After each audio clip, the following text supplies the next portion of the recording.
সত্যি বলতে বন্ধুরা, যে খবরটা শুনছি সেটা যেন সত্যি না হয়।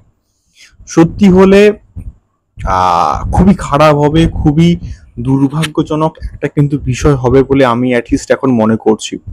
হ্যালো গাইস, আমি Dipen, welcome back to my channel. So তোমরা আমার গলার ভয়েসটা শুনে নিশ্চয়ই বুঝতে পারছো আমি কেন এইভাবে কথাবার্তা বলছি। আমার খুবই মন খারাপ কিন্তু লাগছে এই খবরটা শুনে, এবং এটা কতটা জেনুইন, কতটা অথেন্টিক খবর আমরা কিন্তু কেউই জানি না।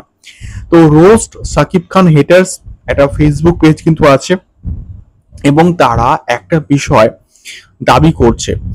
সেই পার্টিকুলার বিষয়টা কি, সেই বিষয়টা হচ্ছে যে তারা এই স্টেটমেন্টে রাখছে এবং এটা বলছে যে হয়তো শাকিব খানের আপকামিং প্রজেক্ট তাণ্ডব, যেটা কোরবানি ঈদে মুক্তি পাওয়ার কথা ছিল, সেইটা মুক্তি নাও পেতে পারে। তার কারণটা কি, তাণ্ডব টিম শাকিব খানকে না জানিয়ে নাকি অনেকগুলো পোর্শনস শুটিং করেছে, এবং সেখানে শাকিব খান নাখোশ, মানে নারাজ, মানে অখুশি আমরা যাকে কিন্তু বলি।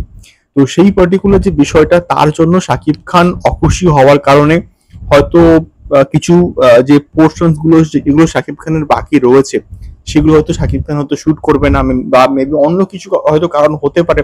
তো সেই জন্য শাকিব খান অখুশি হওয়ার কারণে হয়তো শাকিব খান হয়তো এটাকে আর শুট করবে না, বা এটা হয়তো মুক্তি পাবে না, এমনটা তারা এক্স্যাক্টলি কিন্তু দাবি করছে। এবং এটার কতটা অথেন্টিসিটি আছে এটা সত্যি বলতে আমার জানা নেই।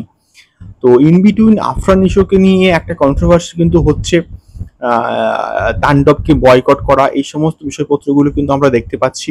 কিন্তু আলটিমেটলি দেখো যে বিষয়টা, সেটা হচ্ছে গিয়ে তাণ্ডবকে তোমরা বয়কট করো বা যাই করো, তাণ্ডব যখনই মুক্তি পাবে তখনই এটা ব্লকবাস্টার হবে। তো ইতিমধ্যে আহ, তারা বলছে যে শাকিব খানের প্রিভিয়াস প্রজেক্ট যে একটা রয়েছে আগুন, সেই পার্টিকুলার প্রজেক্টটা নাকি এখন মুক্তি পাবে, তাণ্ডব পরে মুক্তি পাবে। এবং এই বিষয়টা সত্যতাও আমার কিন্তু সত্যি বলতে জানা নেই। তো এগুলো কি হচ্ছে ভগবান জানে। তার কারণটা হচ্ছে ইতিমধ্যে এটাও আমরা কিন্তু মানে শুনছিলাম যে হয়তোবা তাণ্ডবের ক্ষেত্রে আহ পরে মুক্তি পাবে, বা হয়তোবা এমনটাও কিন্তু হতে পারে যে তাণ্ডব আলটিমেটলি মুক্তি পেয়ে গেল, এবং এগুলো সম্পূর্ণভাবে রিউমার্স। এক্স্যাক্টলি কোনটা সঠিক কোনটা মিথ্যা একমাত্র প্রোডাকশন হাউস এবং আয়ান রাফি কিন্তু প্রত্যেকেই জানে। আমরা যেগুলো মার্কেটে ঘোরাফেরা করছে সেগুলো প্রত্যেকটি কিন্তু রুমার্স, আর কিন্তু কিছুই না। তো দেখা যাক কি হয়।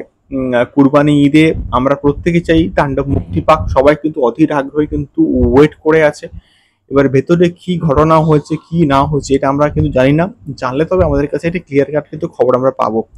তোমাদের কি মনে হয় অবশ্যই কমেন্ট বক্সে কমেন্ট করে শেয়ার করতে পারো। দেখা হচ্ছে পরবর্তী ভিডিওতে। টাটা।